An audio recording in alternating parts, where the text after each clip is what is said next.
Esperar um pouquinho. Pronto. Sim. Olá, gente, muito boa noite mais uma vez. Sejam todos muito bem-vindos. Nós estamos nessa segunda parte do nosso Simpesse, que é a sala interativa, né? E no último dia, infelizmente, né? Um evento recheado de conhecimento, muita coisa boa, muito aprendizado. Eu espero que vocês que estão acompanhando tenham aproveitado bastante e que aproveitem agora também na sala, certo? Eu me chamo Ana Maria, sou aluna da Universidade Federal de Pernambuco, graduanda do curso de farmácia e faço parte da UAS também.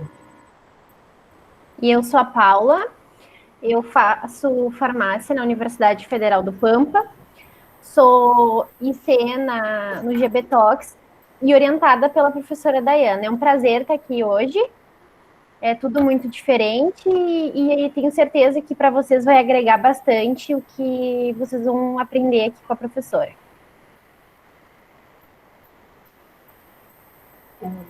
Sim, sim. Paula e eu estaremos na mediação dessa sala. Vai ser um bate-papo muito legal, muito descontraído. Eu espero que vocês fiquem à vontade para tirarem todas as suas dúvidas, certo? A nossa sala é intitulada Toxicidade do Tolueno em um modelo de exposição no ar em C. elegans e será dirigida por nossa querida professora, a professora Dayana, certo? E é um prazer enorme, mais uma vez, estar aqui com ela e estar aqui com todos vocês. Antes de começarmos a apresentação, eu gostaria de dar uns avisos. Gente, não esquece que para esse simpósio nós temos uma frequência, e essa frequência vai ser feita através do formulário do Google, que é o Google Forms, que vocês vão estar recebendo. Vocês têm até 24 horas para preencher e enviarem. No formulário vai conter os dados de vocês e também uma palavra-chave. Não esquece de colocar a palavra-chave, por favor. A palavra-chave dessa nossa sala interativa é Tolueno. Então, se vocês já quiserem anotar aí para não esquecer, a gente vai colocar no chat também, mas é Tolueno, certo? Então, preenche lá tudo direitinho e envia. Para garantir o certificado, todos os participantes precisam ter, no mínimo, 75% de frequência. E a sala interativa é um momento que também conta como frequência no evento, ok? Lembrando que as salas serão gravadas, como Paula falou, como as salas acontecem simultaneamente, então elas serão gravadas para que todas as pessoas tenham acesso a todas as outras palestras depois. Então, essas salas serão gravadas e disponibilizadas no YouTube do Lica. Caso vocês queiram visitar as outras salas depois, vocês terão essa oportunidade, tá joia? A gente vai estar disponibilizando, no final do nosso bate-papo aqui da nossa sala, estaremos disponibilizando um link, e esse link vai servir para a gente retornar para o YouTube, porque o encerramento será feito por lá. Então, a gente vai colocar aqui no chat esse link. Terminando aqui a nossa conversa, a gente volta para o YouTube para o encerramento. Eu peço que todos que estão presentes aqui depois voltem para o encerramento também, ok? E no mais, sigam as nossas redes sociais, o nosso Instagram, postem fotos de vocês participando da sala e marquem lá, @laesufpe, tá joia? Eu desejo um bom encontro para todos vocês, um encontro de muito aprendizado. Eu tenho certeza que essa noite, assim como as outras, vai ser fenomenal. Então, bom encontro a todos.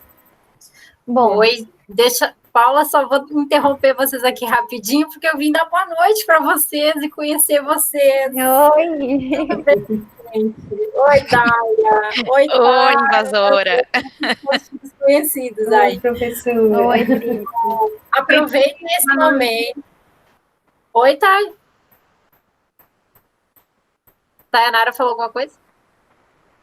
Não, eu tinha dado boa noite só. Oi, boa noite. Daya, primeiramente, muito obrigada por ter aceito nosso convite. É uma grande honra te ter aqui novamente. Você já é a nossa membro honorária aqui eu quero uma medalhinha aqui da você vai ser a primeira a ganhar uma medalhinha. A gente vai criar uma medalhinha Sidney Brenner para te dar. Medalha Carlos Winter. Carlos Winter. Sidney Brenner brasileiro. Então, tá, vim aqui só de metida dar uma boa noite para vocês. Liguem as câmeras, se conheçam. Isso daqui é para ser um encontro com vocês. Já nos apresentamos. Já nos A Daya apresentamos não aqui. tem nada de cerimônia com ela. Não. Perguntem tudo que vocês quiserem saber de curiosidades, tá? Aproveitem bem, tá bom?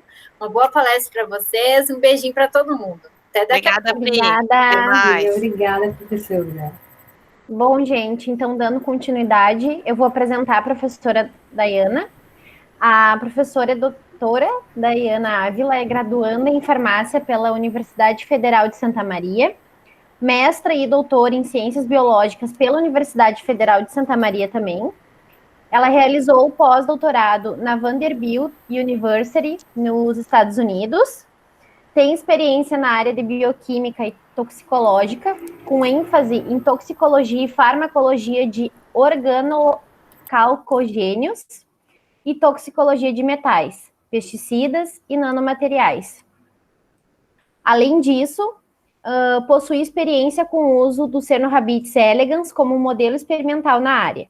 Atualmente, ela é docente na Unipampa, campus Uruguaiana, orientando no PPG de Bioquímica a nível de mestrado e doutorado, liderando também o grupo de pesquisa em Bioquímica e Toxicologia em C. elegans, o GBTox.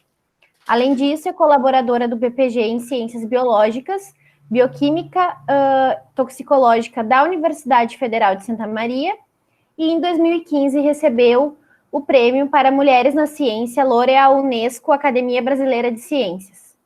É bolsista de produtividade nível 2 do CNPq e membra afiliada da Academia Brasileira de Ciências desde 2019. Contigo agora, Dayana. Então tá, muito obrigada pela apresentação, né? Já conversei aqui um pouquinho com vocês, é um prazer estar aqui, viu? Acho que a única pessoa que a gente não conversou foi a Juliana. Juliana, depois bota, por favor, ali no chat, né? A gente estava se apresentando, se é da graduação, se é pós-graduação, quanto tempo que trabalha com C. elegans, tá? E da onde que tu é, só para o pessoal aqui te conhecer, tá? Para eu te conhecer também um pouquinho mais. Aí bota ali no chat, tá? Que daí, assim, pessoal, isso aqui é para ser super informal, que nem a professora Priscila disse, tá? Vocês podem abrir o microfone e escrever alguma coisa ali no chat, que eu venho aqui já olhar o que vocês estão perguntando, porque a ideia é que vocês interajam comigo, e que vocês tirem as dúvidas, né, especialmente o pessoal que está começando, aprendendo aí com o modelo, tá? Então, assim, se não der tempo, for 8h45, não tem problema, tá? É bom que a gente pare e aprenda, né, sobre esse modelo e sobre o que eu quero mostrar aqui para vocês. Paula, me diz aí, tá aparecendo a minha apresentação? Como é que tá? Tá, mas tem que botar para tela maior. Tá, não tá na tela cheia, tá? Me disse agora Não. foi para... E agora? Agora foi. Tá em tela cheia, né? Então tá. Uhum. Tá bem. Pessoal, eu vou contar para vocês sobre um trabalho que começou com um aluno de graduação, tá? E ele teve basicamente toda a ideia, tá? E pensou em como montar, em como fazer a exposição. E eu acho fantástico, porque é algo bem diferente, assim, do que a gente está habituado a fazer com elegans. Tá? Tanto é que a gente publicou o trabalho muito rápido. Vou mostrar para vocês algo que está publicado e algumas coisas que ainda não estão publicadas, tá? Então, basicamente, né, a gente vai falar sobre a toxicidade, então, do tolueno. Deixa eu ver se tem aqui, acho que não tem o pointer. A toxicidade do tolueno, tá? Que daqui a pouco já vou falar para vocês, usando, né, fazendo um modelo de exposição inédito em C. elegans. Depois eu vou explicar para o pessoal que não conhece muito o modelo, porque que ele é inédito, tá? Eu vou contando aos pouquinhos aqui para vocês. Então, pessoal, o que é o tolueno, né? Ele é um poluente do ar, tá? E ele é, na verdade, assim, um assassino meio silencioso, tá? Então, assim, existem vários poluentes no ar, né? A gente está respirando e dependendo da região onde a gente está, né? Se a gente está numa zona rural, né? Ou numa cidade, a gente está exposto a diferentes poluentes no ar, tá? E aí, já tem dados, né, que falam que cada ano cerca de 7 milhões de mortes são causadas por, assim, doenças que acometem pessoas que são expostas à poluição no ar, tá? Por quê? Porque já está relacionado que poluentes do ar, eles podem causar AVC, né, um acidente vascular cerebral, ou doenças cardiovasculares, tá? Ou doenças nos pulmões, né, como câncer, doenças respiratórias agudas e crônicas, né, asma e tal. Então, tudo isso, né, pode estar acontecendo, tá bem? Deixa eu ver aqui que eu ouvi um plinzinho. Deixa eu só ver que acho que depois, qualquer coisa, Paula, tu abre aí e fala, tá? Eu vi, Juliana, que a tua conexão não tá boa, faz farmácia, não conhece o C. elegans, tá bem. Então tá. Então é bom para saber. Quando alguém comentar alguma coisa, Paula, daí tu pode abrir aí o microfone e me falar, tá? Claro, pode Tá deixar. bem, então tá. Então, né, gente, dentro, né, desses poluentes que tem no ar, né, todos eles, nós temos, então, alguns que estão presentes, que estão presentes em indústrias, né, ou indústrias que fazem combustão de carvão, de óleo, de gás, né, que fazem biodiesel, por exemplo, de lixos, né, então a indústria que faz emissões, os carros, caminhões e ônibus, né, que geram muitos poluentes, né, os próprios prédios, né, então dependendo do que a gente cozinha, a maneira, o que a gente usa para cozinhar, né, isso pode gerar, então, poluentes, tá, enfim, por exemplo, até a própria agricultura, né, gera alguns solventes, alguns poluentes para o ambiente, tá, e eles são de diferentes classes, tá, podem ser de diferentes classes, derivados de nitrogênio, carbono, material particulado ou dióxido de enxofre, mas tem uma classe aqui dentro dos compostos voláteis que a gente chama, então, né, de BTEX, tá, dentro deles aqui. O que é o BTEX? Né? BTEX é uma classe com 4 desses poluentes, que são orgânicos e são voláteis, que é, então, o benzeno, o tolueno, o etilbenzeno e o xileno, tá? Esses aqui, eles contribuem, então, com 29% aqui desse grupo aqui de compostos voláteis, né? Parece que não é muito, mas, na verdade, eles estão no nosso dia a dia, tá? Esses BTEX. E aí, o tolueno, principalmente, né, focando nele, dentro dessa classe de BTEX, a gente entra em contato com ele através de tintas, através, principalmente, dos combustíveis, tá? Tem muito tolueno nos combustíveis. Então, por exemplo, pessoas que trabalham em posto de combustível estão sendo muito expostas ao tolueno, né? Então, é algo que é comum de acontecer. Algumas indústrias também, né, que utilizam tolueno para algum processo, tá? E aí, claro, né, relacionado aos automóveis, aqui pensando nos combustíveis. E aí o tolueno, gente, ele é volátil e ele é muito lipossolúvel, ele atravessa membranas sem nenhuma dificuldade, não tem barreira para ele, tá? Então a gente inala ele, ou ele entra pela pele, e aí ele consegue atravessar barreiras e chegar no nosso cérebro. Tá? Então, aqui está a estrutura dele, né? Para quem não conhece a estrutura do tolueno, tá? Então, bem lipossolúvel, e aí ele vai chegar no nosso sistema nervoso e causar alguns problemas, tá? Só que, gente, sim. A grande dúvida que eu tinha em relação à chegada do tolueno ao sistema nervoso era essa, porque como o sistema funciona como uma barreira justamente para produtos tóxicos, como que o tolueno chegava? Mas então é pela lipossolubilidade dele, que é muito grande. Muito grande, né? Ele é muito lipossolúvel e atravessa facilmente. Ele não precisa de transportador, né? Então ele pega e atravessa, tá? Então é assim que ele chega lá, tá? Muito bem. É uma boa pergunta. Alguém quer aproveitar e perguntar alguma coisa? Até aqui? Tranquilo? Tá? Aí, gente, tem estudos que mostram, né, essa toxicidade do tolueno, tá? Tipo, que ele causa neurotoxicidade, que ele causa também ototoxicidade, que é toxicidade, né, no ouvido, né, no sistema auditivo, tá? Então, trabalhadores de postos de gasolina apresentaram ototoxicidade, tá? E também já foi demonstrado estresse oxidativo e genotoxicidade. Só que, assim, geralmente, esses estudos com tolueno, especificamente, eles costumam ser feitos in vitro. Então, em células, ou coletam sangue, analisam isso no sangue, no plasma ou nas hemácias, ou cultura de neurônios, tá? Ou simplesmente por questionário, quando é quando é uma exposição ocupacional, né?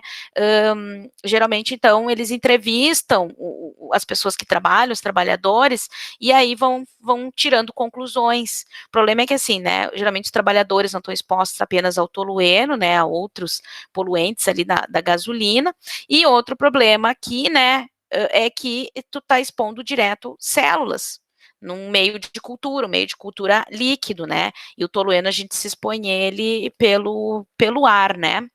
Então, é interessante, né, que novos modelos para estudar esse poluente e outros poluentes também sejam criados, né, outros modelos sejam gerados, tá, e sejam trabalhados.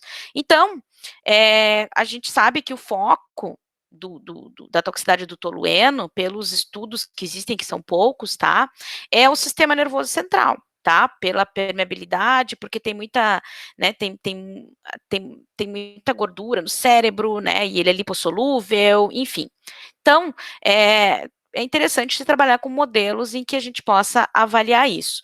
E aí, o C. elegans, ele pode não ser um modelo bem completo, a gente vai falar das limitações dele também, tá?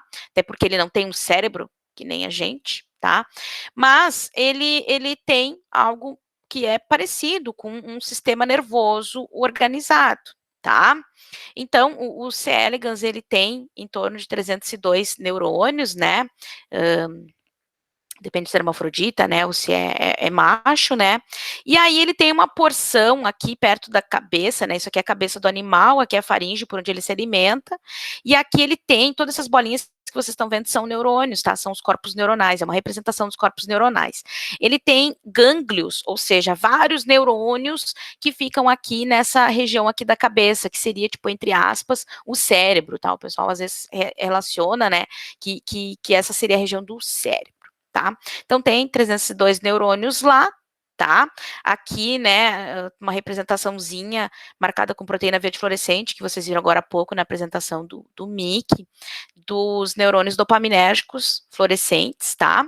Então, o C. elegans, ele tem vários desses neurônios que são similares aos dos mamíferos, né, aos dos humanos. São poucos, 302, né, nós temos, acho que trilhões de neurônios, mas é um modelo simples que tem esses neurônios, tá? Então, por exemplo, dopaminérgico, serotoninérgico, glutamatérgico, GABAérgico, o sistema purinérgico está sendo estudado, né, que nem a Tainara aí comentou, né? Então, o verme, ele tem esses neurônios, ele tem sistemas muito similares, se pegar a cascata de biossíntese de neurotransmissor, de liberação, de ligação no receptor e depois de inativação desses neurotransmissores, é tudo muito parecido, tá? Para não dizer igual, porque, claro, o nome dos genes é diferente, tem um que outro que muda, mas assim, gente, é basicamente igual, tá? A diferença é que ele é simples e daí se torna mais fácil de estudar, especialmente pensando em toxicologia, né? Toxicologia é importante que a gente trabalhe com modelos simples, modelos de invertebrados, né, que a princípio não sentem dor, então a gente pode trabalhar com maior tranquilidade nesses modelos, pensando na toxicologia. Então, né, o C. elegans é um modelo interessante para avaliar danos nos neurônios, né, danos no seu sistema nervoso. Tem várias maneiras de fazer isso, tá? Depois eu vou mostrar para vocês. Só que assim, aí tem um probleminha, né? O C. elegans não tem nariz, ele não tem pulmões, né? Ele não tem nem sistema circulatório também, né? Que é algo importante, tá? Então ele não tem isso. Só que, né? O C. elegans aqui só mostrando ele para vocês, mas vocês já conheceram, né? Acho que todo mundo já viu nosso querido C. elegans, né? E aqui ele mais próximo aqui, né? A parte da boca dele, tá? Então, ele não tem nariz, vocês estão vendo aqui, ó, ele tem uma boca que é por onde ele se alimenta, né? Ele se alimenta de E. coli, e aí ele vai batendo a faringe lá atrás, né? E vai moendo a bactéria, né? Então, ele tem boca, mas ele não tem nariz, tá? Então, como é que a gente vai ver essa avaliação, né? De uma exposição aérea, né? No ar, ao tolueno, que justamente é o que eu estava criticando lá, que nas células não é possível fazer.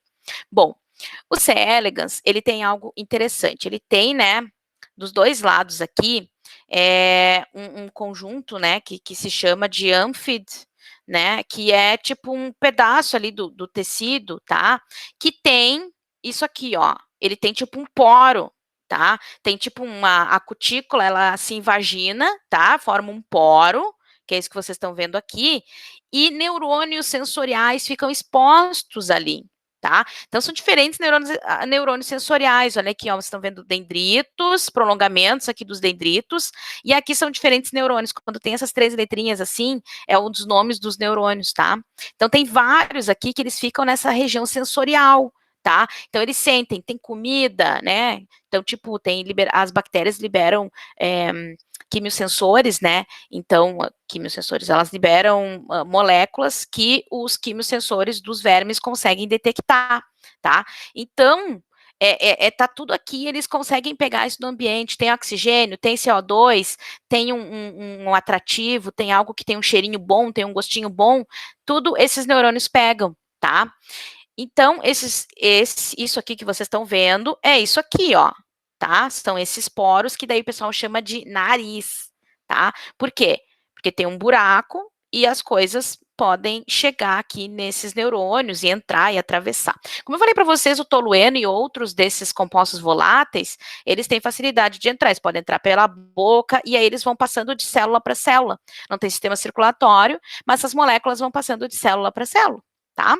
E aqui, né, o que a gente sente aqui, ó, tem esses neurônios que são esses 3 aqui, principalmente o AWA, o AWB e o AWC, que são sensores desses compostos orgânicos voláteis, tá? Eles sentem essas moléculas e aí, enfim, né, podem, sei lá, né, sofrer por algum motivo, fazer responder, né, de alguma maneira, fazer o bicho fugir e tal, ou, né, sofrerem até degeneração também, por serem mais sensíveis, tá? Alguma pergunta até aqui? Isso, fale. Então, como ele não apresenta essa via respiratória completa, o estímulo do tolueno seria em relação a essa capacidade dele de captar a presença do tolueno? Isso, então, né, o tolueno ele vai atravessar, ele vai entrar, né, tem esse poro e também não se sabe muito bem se ele atravessa, né, pela cutícula ou não, tá? Mas certamente ele atravessa aqui, tá? E aí ele vai estimular aqui esses neurônios e fazer o quê? Bom, enfim, né, a gente não sabe bem ainda. Até o Marcel está investigando o que acontece com esses neurônios, né? A gente tem uma cepa que tem esses neurônios marcados com GFP, com a proteína verde fluorescente, para a gente ver se esses neurônios sofrem degeneração ou não em resposta ao tolueno, tá? Então, isso está sendo analisado, tá? Mais alguma pergunta aí, pessoal? Tinham visto já a boca do verme? Eu estava pensando nas trocas gasosas que ele faz, né, quando ele está em meio líquido. É por causa, então, desses poros, professora? Isso mesmo, tá? Então, ele consegue trocar oxigênio e CO2, tá? E aí, por esses poros, principalmente, tá? Porque a cutícula dele é muito grossa, tá? Então, né, as coisas não atravessam assim tão facilmente. Eu não sei sobre oxigênio e CO2 tão bem, mas que eu saiba, né, é bem importante esses poros aqui para essas entradas e saídas e para a sensação, então, né, principalmente que é um contato externo aqui, sentir se tem oxigênio suficiente, se tem CO2, se tem que fugir ou não, né, ir para um outro ambiente, tá? Eu acho Por isso que a gente não pode trabalhar usando perfume, né? Usando perfume muito forte. Eles sentem. Na sala, eles sentem. Eles são bem sensíveis, né? São bem sensíveis. Eles sentem esses voláteis, né? Do perfume. Tá? Mais alguma coisa? Tá bem. Então, né? Bom, temos aqui, né? Essa situação, né? Que vocês estão vendo. Então, sim, seria possível, né, fazer uma exposição no ar. Geralmente, o que a gente faz, né, pessoal? Que nem as meninas estavam comentando, né, a gente faz tratamento no líquido, faz via oral. Então, a gente bota ou no meio líquido, ele fica batendo a faringe, né, e engolindo o tratamento, ou ele fica no meio sólido, né, nas plaquinhas de NGM, rastejando, né, que é o movimento dele que vocês viram aqui, ele fica rastejando no NGM e se alimentando o tempo inteiro, que ele fica batendo a faringe e se alimentando. Então, a exposição oral é a mais comum, e não essa exposição pela via aérea, tá? Mas aí, então, o Marcel, como eu disse, né, ele pensou a respeito, não sei dizer para vocês no que ele se inspirou, se ele olhou algum artigo com um rato, o que foi.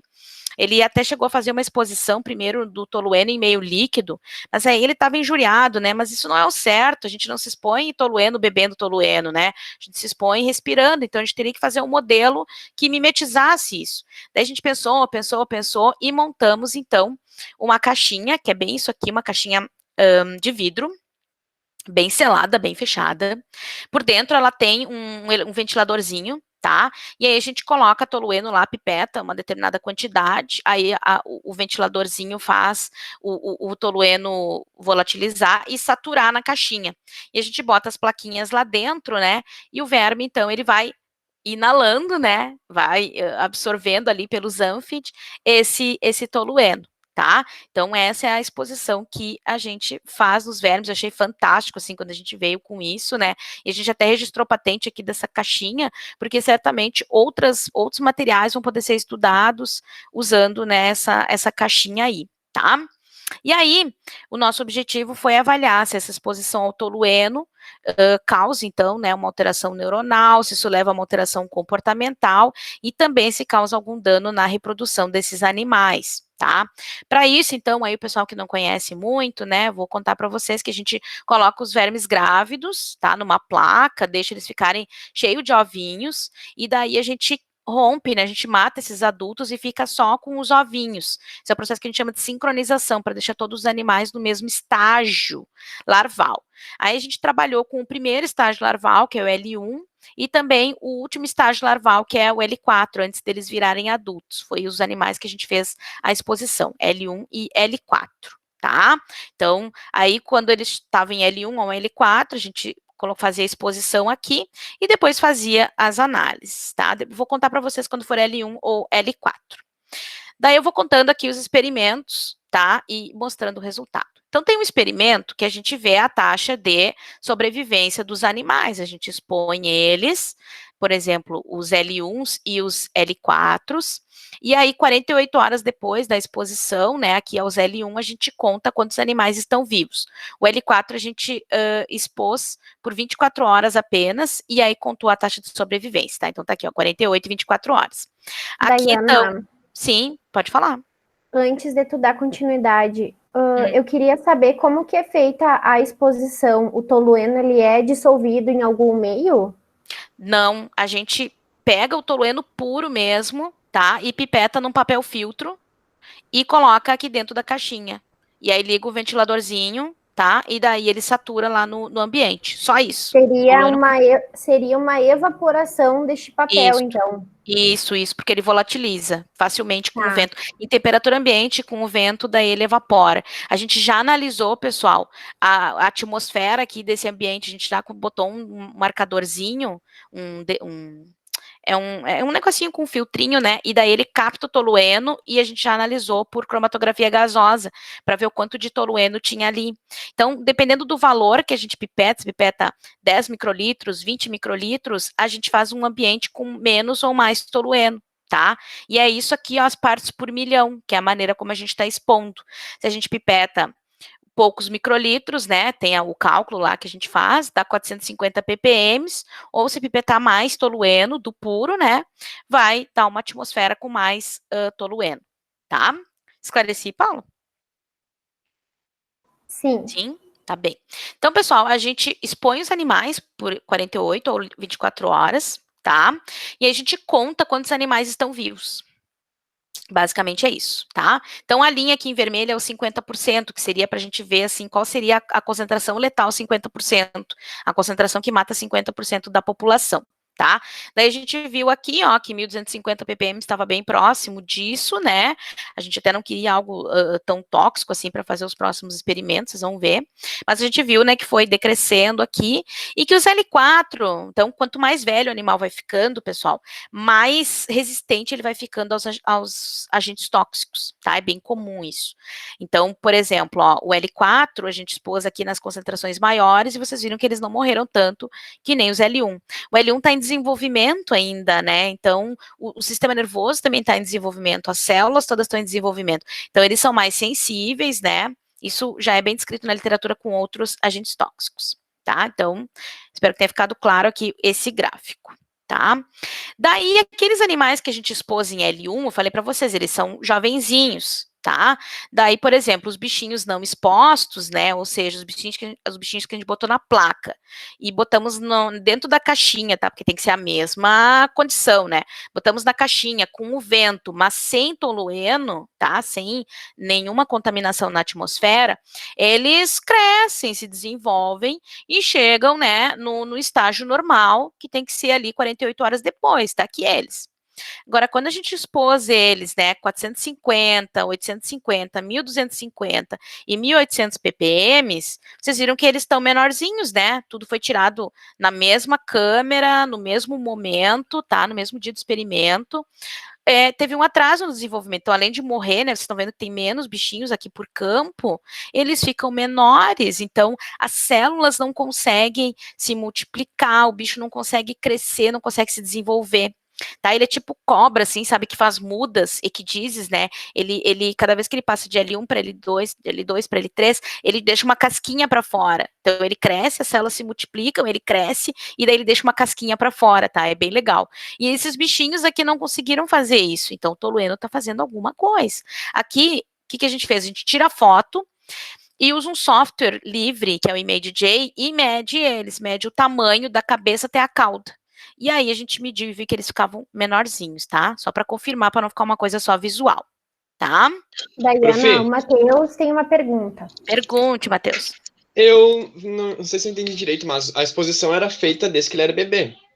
Desde que ele era L1, né? Recém-estourado ali do ovo. Eu entendi que primeiro colocava ele para crescer, depois que ele já estava em, tipo, L3, o adulto levava a exposição. Não, é que tem duas exposições. É a partir de L1 e tem outra que é a partir de L4, tá? A de L4 a gente usou para outras coisas. A de L1 foi para acompanhar o desenvolvimento, tá? Ah, tá. Obrigado. Nada? Podem ir perguntando aí, tá? Essa caixinha que vocês usam ali, eles têm contato com ar ou eles ficam sem ar? Quando é, tipo, por exemplo, tá fazendo só com o controle, eles ficam em hipóxia ou eles... Não. Então, a gente estava com medo disso, né? Que eles ficassem em hipóxia. Daí eu comprei um oxímetro, que é um equipamentinho que capta oxigênio do ar, e a gente deixou ali dentro. Tanto nos animais com tolueno e sem tolueno, para a gente confirmar que eles não estavam em hipóxia. Então, não, né? Ele segue tendo oxigênio aqui, tá? Tranquilo. Deixamos por 48 horas para ter certeza que o oxigênio não estava sendo totalmente consumido. Então, o verme, ele faz a respiração, né? Que produz CO2, mas não é suficiente em 48 horas para acabar com o oxigênio, tá? Bem importante essa pergunta, muito boa pergunta, tá? Bem importante tudo isso.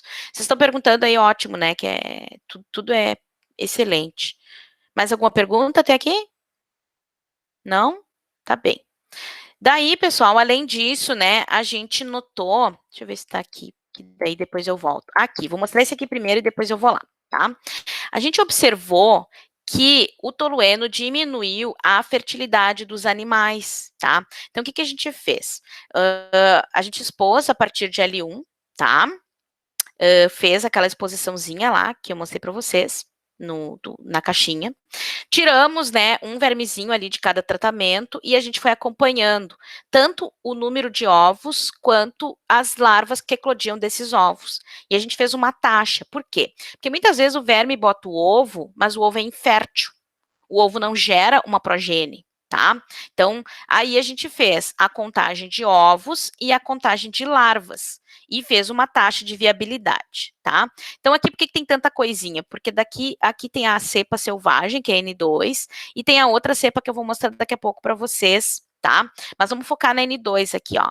Diminuiu o número de ovos, tá? 450, 850 ppm, e diminuiu também o número de larvas, tá? Aconteceu isso. Então, diminuiu aqui, a gente fez a taxa de viabilidade e diminuiu mesmo a taxa de viabilidade desses animais. Então, o que isso quer dizer? Quer dizer que está algo acontecendo na reprodução desses animais.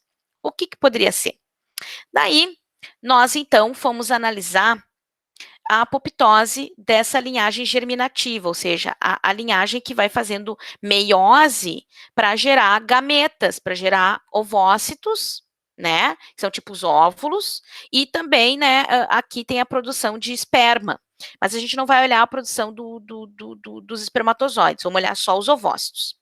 E aí, tem uma marcação, tem uma cepa chamada MD701, que ela tem uma caspase, que quando está ativada, a caspase faz essa bolinha na volta da célula que está morrendo por apoptose. A apoptose é uma morte celular programada, né?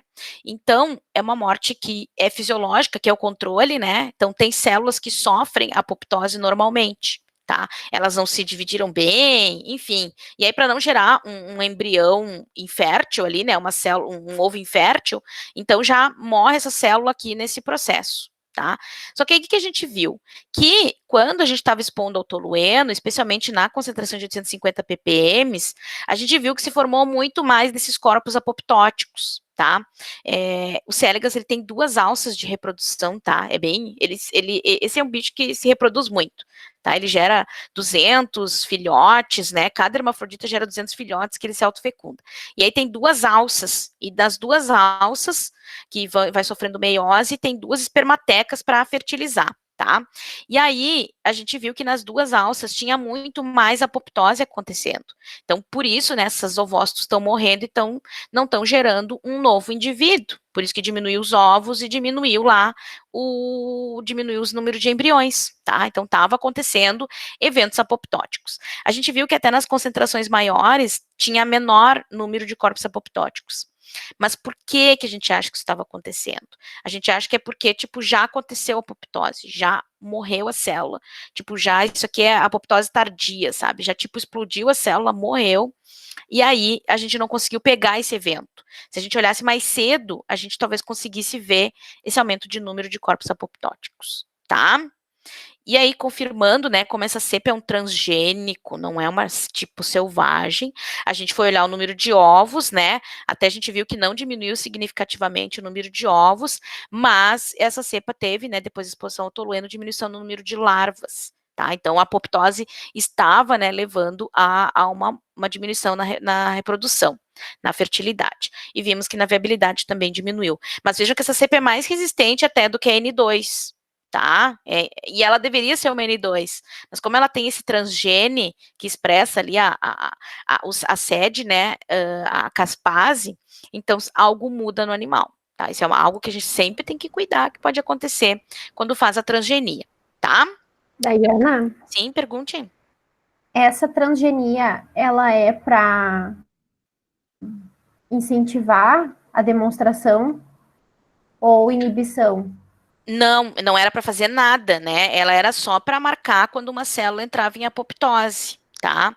Mas é muito comum, quando faz esses transgenes, de mudar um fenótipo, mudar uma resposta, tá? É bem comum, tá? Por isso que a gente fez o experimento aqui em N2 e na cepa, porque a gente já sabia que isso podia acontecer, tá? Mas só para confirmar, né? A gente confirmou, o tolueno ainda está afetando a reprodução, mas esse transgênico, esse animal, ele é mais resistente ao tolueno do que a cepa selvagem, tá? Mas isso aqui é muito bonito, né, gente? Isso aqui é uma possibilidade, assim, tremenda, né, de poder ver a apoptose na linhagem germinativa por qualquer xenobiótico, qualquer agente tóxico, tá? Seja nanomaterial, seja metal, seja pesticida. A gente já usa essa cepa para tudo lá no laboratório, tá? Uma cepa conhecida nossa, hein? Tá? Bom, daí vimos essa toxicidade reprodutiva, né, que é algo que ainda não tinha sido comprovado. O que isso quer dizer, pessoal? Quer dizer que, por exemplo, pessoas que trabalham muitos anos em posto de gasolina, elas podem começar a ter problemas de fertilidade, né? Então, imaginem mulheres ou homens trabalhando, né, no posto de gasolina, se eles esperarem muito para ter filhos, e pode ser que não consigam ter filhos biológicos, né? Então, é uma possibilidade. Tem vários agentes tóxicos que causam essas alterações reprodutivas. Aí a gente foi olhar assim, bom, já vimos reprodução, vamos olhar sistema nervoso, que era, né, o nosso foco inicial. Aqui a gente viu sem querer que mexeu lá na reprodução, a gente foi investigar o que estava acontecendo. Mas a gente viu que esses animais, eles pareciam que se mexiam menos, né? Daí a gente fez um teste que se chama teste da natação, que é o swimming. A gente bota o verme na água, vocês viram lá anteriormente, né, o GIF que eu tinha colocado, em meio sólido, ele vai se rastejando. Em meio líquido, ele muda o comportamento dele, ó. Ele segue, né, claro, faz um movimento sinusoide, mas no meio líquido fica bem diferente o jeito que ele faz. E aí a gente consegue usar um software e rastrear isso aqui, ó, bem isso aqui que está mostrando. A gente vê o quanto ele se desloca, a gente mede a velocidade, tá, que ele se mexe, tudo isso é possível de analisar.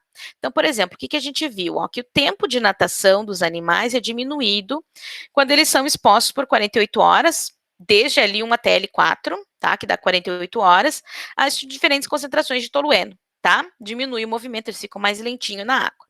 Os L4, tratados a partir de L4 por 24 horas, nas concentrações mais altas, também apresentam esse déficit locomotor. A distância percorrida desses animais diminui muito, ou seja, eles se mexem, mas não conseguem andar para frente, eles não conseguem se impulsionar para frente, eles têm perda da força, né, de impulsão, e isso acontece tanto nos L1 quanto nos L4 expostos, tá? Foi bem legal isso aqui. Daí a gente mediu a velocidade do movimento, né? Vimos, então, que os L4, ó, tinham uma diminuição, né, nessa velocidade, tá?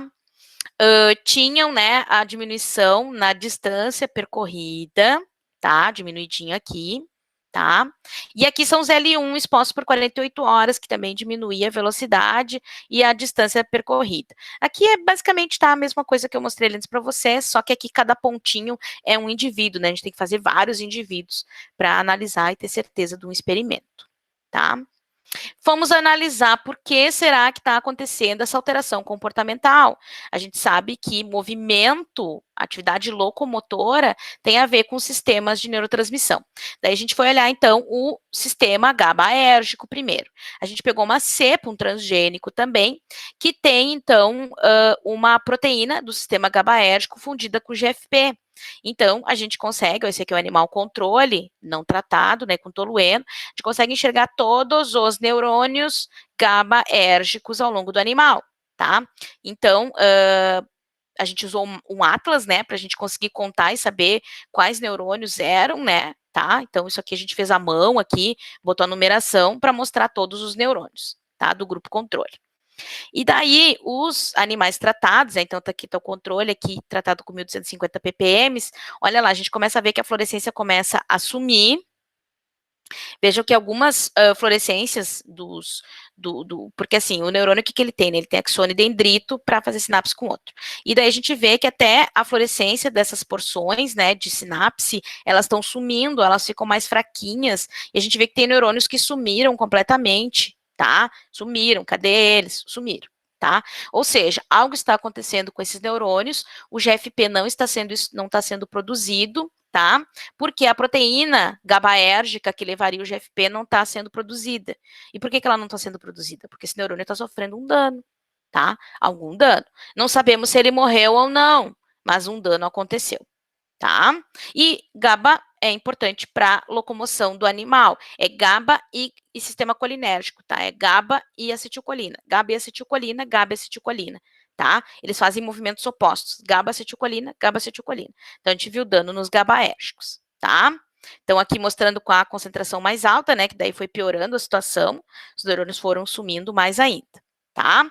Aqui só mostrando, né? Que aumentou a quantidade de número de anormalidades na morfologia, a gente olha mais perto e olha e faz um score das anormalidades dos neurônios, né, aumentou, e aqui é o GFP mesmo, a gente mede a fluorescência, tira a foto e mede a intensidade da fluorescência e vê que se aumentou ou diminuiu, tá? Perguntas, pessoal, até aqui sobre essa questão do sistema GABAérgico e do comportamento, vocês estão entendendo?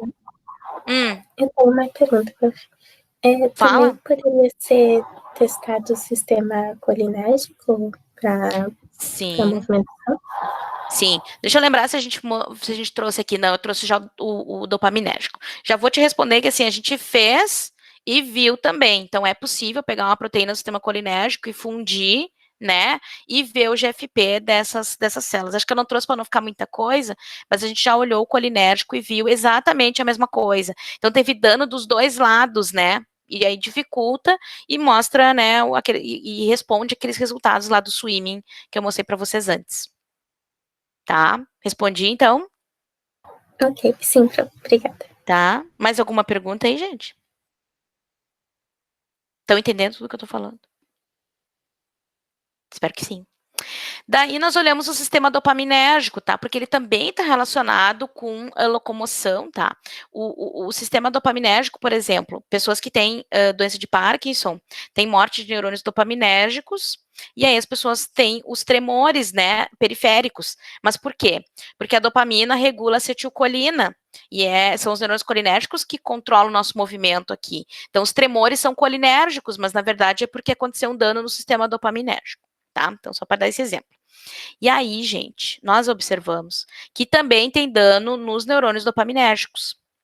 Então, aqui está o controle, né, os neurônios dos animais controle, e aqui dos expostos a 1250 e 1800 ppm. O que a gente vê, pessoal? Vocês estão vendo esses pontinhos aqui que as setas estão mostrando? Esses pontinhos são interrupções nos dendritos, né, ou nos axônios, tá? Acontece para os dois lados, tá? Então, aqui, por exemplo, nos prolongamentos que vão até a boca, olha lá, né, os pontos esses, tá? Isso aqui não é bom, tá? Esses pontinhos, tá? Não é legal isso aqui, porque atrapalha a neurotransmissão, tá? Atrapalha bastante. Então, isso não é bom. Então, nós observamos isso, né? E aí, ele fez um experimento muito legal, Marcel, que é assim, ele pegou, e primeiro ele tinha, então, exposto os animais e olhou logo depois da exposição. Daí, depois que ele tirou, ele manteve os animais. Depois que ele tirou do tolueno, ele manteve os animais e olhou 48 horas após a retirada da exposição e 96 horas depois. E ele viu que seguia com o mesmo dano, tá? Seguiam os pontinhos, né, esses puncta, continuava essas interrupções, e também a fluorescência dos neurônios estava menor, né, a intensidade da fluorescência menor. Ou seja, esse transportador de dopamina, que é o que vocês estão vendo em verde fluorescente aqui, que marca os neurônios dopaminérgicos, ele não está sendo muito produzido. Se ele não está sendo produzido é porque os neurônios estão com dificuldade de produzir essa proteína, tá? Esse transportador. Então, tem algo acontecendo. Então, o dano foi irreversível. Aconteceu, já era, não retorna. Tá? Então, isso é muito importante pensando nas pessoas que estão expostas ocupacionalmente, por exemplo, postos de gasolina, quem trabalha em indústria de tinta, quem trabalha em alguma indústria que tem tolueno, quem trabalha no laboratório de química orgânica que tem muito tolueno no ar, tá? Ou a gente que também anda muito de carro, né? Motoristas, a gente vai fazer uma longa viagem, a gente tá inalando o tolueno que vem da gasolina. Então, pode acontecer isso aqui, tá? É bem perigoso, tá? Então, né, a gente quantificou a fluorescência, né, viu aqui logo após a exposição, 48 horas depois, 96 horas depois, diminuição da intensidade do GFP, indicando, então, dano dopaminérgico e ainda irreversível. Vamos pensar qual é o mecanismo, então, né, de dano, tanto dano reprodutivo também e dano neuronal, tá? A gente estava tentando ver coisas específicas em neurônios, mas a gente fez coisas gerais que vão ajudar a responder. A gente começou a olhar na mitocôndria. Será que o tolueno está entrando na célula, entrando na mitocôndria e causando algum dano, né? E aí a gente usou esse mitotracker, que ele é um corante. Tu dá para o verme comer e esse corante ele tem tropismo pelas mitocôndrias. Aí ele vai para a mitocôndria. Então, a gente viu, né, esses vermes expostos, concentrações maiores, tinham uma intensidade menor desse mitotracker, ou seja, as mitocôndrias não estão captando o mitotracker, ou tem menos mitocôndrias, ou as mitocôndrias não estão conseguindo captar esse marcador, tá? Algo está acontecendo. Será que tem menos mitocôndrias? Será que elas estão menos ativas? E aí elas estavam, né, marcando menos. Então, nossa, olha só, está acontecendo um dano. Fale. Essa diminuição na concentração de mitocôndria no corpo do verme pode ser associada também à lentidão dele de fazer os movimentos de natação e Claro, claro, com certeza, né? Porque a gente sabe que a mitocôndria é o centro de produção de energia, né? Ela é o tipo, a maquininha, né, de produção, é a indústria de produção de energia. E aí, já respondendo a tua pergunta, né, a gente mediu ATP também, né? Então a gente foi ver, será que o verme, então, tá com dano mitocondrial e daí não está conseguindo produzir energia, que também é necessário para os movimentos, né? E também para manter as sinapses, né? Tem que manter a célula, né, despolarizada para fazer as sinapses. E aí a gente viu usando uma cepa, gente, que é uma cepa muito legal. Eu adoro essa cepa aqui. O Matheus, que está aí, já trabalhou com essa cepa, que é P255. Tá? O que ela tem, gente? Ela tem uma luciferase ligada nessa SUR5. E essa SUR5 é tipo uma ATP ligase, é uma enzima que ajuda a fazer, né, a síntese de ATP, tá? Então, toda vez que tem síntese de ATP, tem luciferase, e a gente dá luciferina, tá? A solução de luciferina para o verme, a luciferina é catalisada pela luciferase e gera uma bioluminescência, a gente quantifica a bioluminescência num leitor, tá? Então, essa cepa nos diz o que está acontecendo lá na célula. Então, ó, controle, tá produzindo ATP normal, tá? Daí, tipo, só vimos a luciferina, né, para ver se a luciferina ia gerar um sinal de bioluminescência, não, tá certo. Demos azida para os animais, a azida é um inibidor da cadeia transportadora de elétrons, então diminui a produção de ATP, tá? Então, né, consequentemente, os bichos tiveram menor produção de ATP, a gente deu azida para eles. E aí, com a exposição ao tolueno, a gente viu algo parecido, não a nível de azida, né? Mas diminuiu a produção de ATP. Então, os animais estão produzindo menos ATP, isso é bem ruim, tá? Esse gráfico aqui foi só a quantificação do mitotracker, mostrando menos, né? Mostrando esse problema nas mitocôndrias aí. E aqui confirmado pelos níveis de ATP. Então, essa cepa é muito legal, eu adoro a MD701 e essa P255 aqui, eu adoro essas cepas, tá? Então, pessoal, o que é a nossa conclusão aqui, né, disso que eu contei para vocês? Né, tem outros estudos sendo feitos para comprovar o dano mitocondrial. O Marcel está fazendo, né, outros estudos para mostrar o dano mitocondrial. Está vindo um segundo estudo aí que a gente está terminando, o segundo artigo. E a gente está trabalhando com os BTECs todos misturados também, porque a gente não se expõe só a um, né? A gente se expõe a mais coisas. Então, a gente está fazendo composições, né, associações e expondo os animais. Mas do tolueno isolado, né, o que a gente consegue dizer? Que o tolueno é absorvido, né, pelo verme, tá?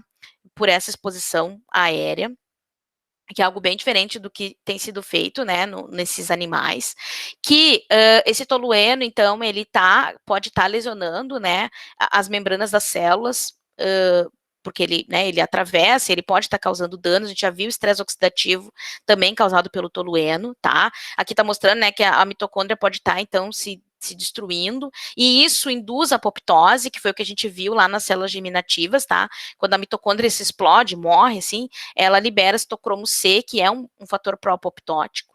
Então, por isso, né, por esse dano na mitocôndria, isso pode explicar a apoptose lá nos ovócitos, diminuindo a reprodução, e ainda gerando, né, a neurodegeneração, que a gente viu em neurônios GABAérgicos, dopaminérgicos e colinérgicos, tá? Então, tudo isso, né, pode estar acontecendo, então, basicamente porque o tolueno está atrapalhando lá a mitocôndria, né, e daí ferrando com todos esses sistemas, reprodutivo e o neuronal. Aqui está o artigo, né, caso vocês queiram dar uma olhada, eu não trouxe todos os resultados que estão aqui nesse artigo, tá, então dei uma sintetizada aqui para vocês. Vou agradecer aqui, né, o grupo, ó, o Matheus já estava aqui, porque ele já é mais antigo no grupo, mas a Paula não está nessa foto.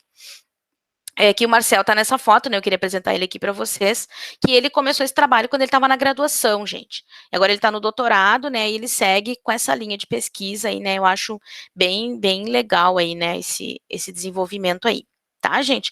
Então, obrigada aí pela atenção de vocês, eu fico aqui à disposição para vocês fazerem perguntinhas aí para mim, alguma coisa.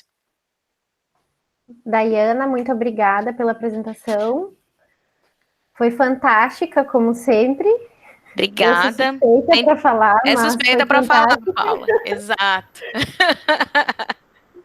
Alguém tem alguma pergunta para fazer? Eu tenho uma pergunta. Vocês já chegaram a ver alguma coisa no Ouroboros? Então, ele está fazendo agora, né? Ele está fazendo agora para ver tudo, assim, ver consumo de oxigênio, né?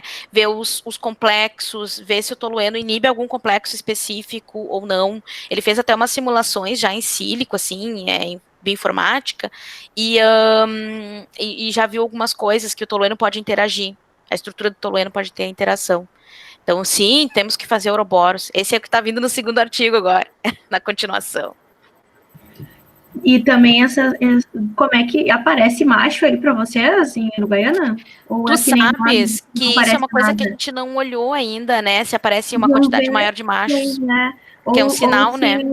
Não tem como ver, será que se os espermas são formados, como é que funciona? Será que o tolueno mexe nisso aí também, em função dos ovos, né? Foi alterado, será que nos espermas também não é assim?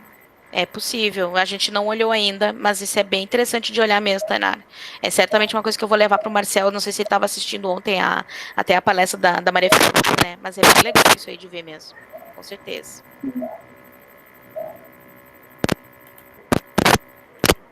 Ana Cria, o Matheus, não sei. Alguém tem mais alguma dúvida? Eu tenho uma perguntinha para fazer. Primeiramente, parabenizar, excelente palestra, meus parabéns. Obrigada.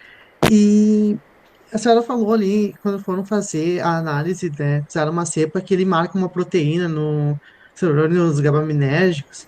Eu queria lhe perguntar se isso. Eu queria lhe perguntar se essa cepa ela faz a marcação da proteína e a gente consegue ver que não ocorre a distribuição da proteína através do axônio, né, ela fica mais concentrada, a gente já vê alguns pontos que provavelmente devem ser os corpos dos neurônios. Ou se a gente consegue analisar o neurônio em si, se ele está acontecendo uma atrofia do axônio, ou se está acontecendo alguma alteração estrutural nele. Então, aquilo ali é o neurônio em si, tá? Então, dá para dizer que é o neurônio mesmo, né? Porque é uma... Deixa eu olhar aqui até aquela cepa ali. Deixa eu ver, acho que é EG1285. Tô olhando aqui na base de dados até, né? Tem uma base de dados online maravilhosa. E... deixa eu ver se é esse aqui. 47, deixa eu ver, é esse aqui, ó. Ele tem uma atividade syn-porter próton ácido gama-aminobutírico, ou seja, né, ele está presente na vesícula sináptica, tá? Na vesícula sináptica do neurônio GABAérgico. Então, essa vesícula sináptica está espalhada por todo o neurônio, tá? Então, sim, é todo o neurônio que fica marcadinho ali, tá? A gente consegue enxergar, é que ele não deu para ver porque vocês viram só uns pontinhos, mas quando a gente aproxima no microscópio, a gente consegue enxergar bem direitinho o neurônio, tá? O soma, os dendritos, os axônios, aquelas imagens não são tão boas, né? Mas a gente consegue ver bem direitinho, a gente vê as ramificações e tudo. Tá? Então, essa marcação é suficiente para dizer se é o neurônio inteiro, tá? Não é só especificamente essa proteína, tá, Jackson? A gente consegue ver a morfologia do neurônio. E não é só essa cepa que existe, tem outras cepas também que são utilizadas. Respondi tua pergunta, Jackson? Sim, obrigado. Imagina, obrigado pela pergunta. Eu tenho uma dúvida. Fale, Matheus. Duas, assim, primeiro, a Tayana perguntou uma coisa e eu fiquei confuso. Eu não sei o que é avaliação Ouroboro. O Ouroboros é um equipamento que, assim, ele tem sensores que tu bota o vermezinho lá, ou o lisado de vermes, e bota dentro desse sensor, e daí ele consegue quantificar o quanto de oxigênio, por exemplo, o animal está consumindo da solução. Porque como ele está respirando, né, ele está captando oxigênio, ele é bem sensível, ele consegue quantificar o quanto de oxigênio o verme está gastando. E até o Ouroboros é bem completo, ele pega a NADH também, né, pega a FAT-H2. Ele te dá várias razões de Ross. Isso. Também te dá ali Ross, a quantidade também, de elétrons que vai girando na cadeia respiratória, e tu vai ele tem 2 cubas. E aí nessas cubas tu coloca os vermes, e tu pode ir colocando os inibidores também da cadeia respiratória, e daí tu vai vendo essa variação ali. É muito legal. Que legal. Imagina, é um baita equipamento. ATP, NADH... Tudo, de uma vez só. Tudo de uma vez só. É muito legal. Os acopladores também. Muito tri. Ali em Santa Maria a gente veio visitar a gente em Santa Maria. Isso. É um baita de equipamento. Tá bem? Pessoal, não sei se vocês têm mais alguma pergunta, não sei por causa do horário também. Como é que estão, meninas? Então, se alguém tiver alguma dúvida, acho que dá tempo ainda tirar uma ou duas, não sei. Alguém tem mais alguma dúvida? Pode ficar à vontade. Vou botar meu e-mail aqui, ó. Quem quiser mandar algo pra mim. Ótimo, ótimo. A Duda? Eu fiquei pensando se tem relação a toxicidade do tolueno em desenvolver alguma doença neurodegenerativa, porque ele afeta É possível? Sim, é possível, né? Só que ainda não se achou bem essa relação, né? Mas, por exemplo, se neurônio dopaminérgico fica afetado daquela maneira, num modelo animal maior, né? É possível que gere um parkinsonismo, né? Algo similar, por exemplo. Então, é bem possível, né? Mas não se tem estudos suficientes ainda. Claro que as pessoas se expõem a quantidades bem menores, né? Concentrações bem menores, mas é muito a longo prazo. Imagina quem fica trabalhando 20, 25 anos num posto de gasolina, né? Pode ser, é que não está descrito ainda, mas pode ser que essas pessoas desenvolvam um parkinsonismo ou alguma outra doença e não está descrito ainda, né? Bem E será que a problemático. memória também não é afetada? Bem provável, muito provável. Muito provável. E aí, de novo, né? Não é só o tolueno que está exposto. É a tudo que tem na gasolina, que é bem tóxico, né? E por isso que tem que ser mais estudado. Pessoal, mais alguma pergunta? A gente tem que Vocês dar. fazem alguns estudos com benzeno, professora? Benzeno, Ou só- sim, o Marcel começou agora com benzeno. Tá fazendo também. Eu não sei se ele vai trabalhar isolado ou não. Eu queria que ele trabalhasse isolado, mas não sei se ele vai conseguir. Se ele vai conseguir fazer tudo isolado, junto e tal. Pessoal, a gente vai ter que encerrar. A Tem. professora deixou o contato dela do Deixei. e-mail. Se vocês ficarem com alguma pergunta, e não só sobre a questão do tolueno, mas sobre o modelo experimental em si, ou tiver alguma curiosidade, eu acredito que ela esteja à disposição. Com Não certeza. esqueçam de preencher a lista de frequência que está no chat. Uhum. E está anexado ali o link do YouTube para dar o seguimento no simpósio, então. Isso. E quem quiser vir no laboratório conhecer aí, fica à vontade também. Vir aqui em Uruguaiana na hora que der, né?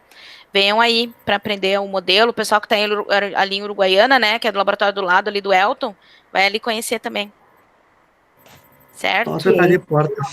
É isso aí. Oportunidade. Bom, gente, não é despedida aqui ainda, a gente vai lá para o YouTube para fazer o encerramento final, mas eu queria já agradecer demais, mais uma vez, a participação da professora Dayana e a enorme colaboração que ela tem nos dado, né? Todo o empenho para que esse simpério acontecesse. Paula e o pessoal do GB Talks, que também estão colaborando com a gente. E quero agradecer também a vocês, todos os participantes. Sem vocês, não faria sentido todo esse evento, né? Muito obrigada de verdade, certo? Como a Paula falou, vocês podem preencher formulário de frequência. Eu até falei que iria ser enviado por e-mail, mas já está aí no chat. Então, vocês já podem responder e enviar. Palavras-chave, só lembrando mais uma vez que é tolueno, tá aí. E a gente vai agora para o YouTube para poder fazer o encerramento. Professora Dayana, muitíssimo obrigada mais uma vez. Paula, obrigada. Pessoal, muito obrigada. Agradeço, Ana, pelo convite, foi incrível. Muito bom, gente. Valeu. Até mais, então. Vamos para a despedida lá. Pessoal, até mais. Tchau, gente. Valeu. Obrigada. Bom ver vocês.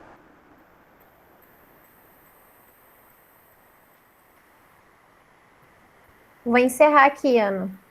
Ok, Paula, pode encerrar que a gente vai para lá agora.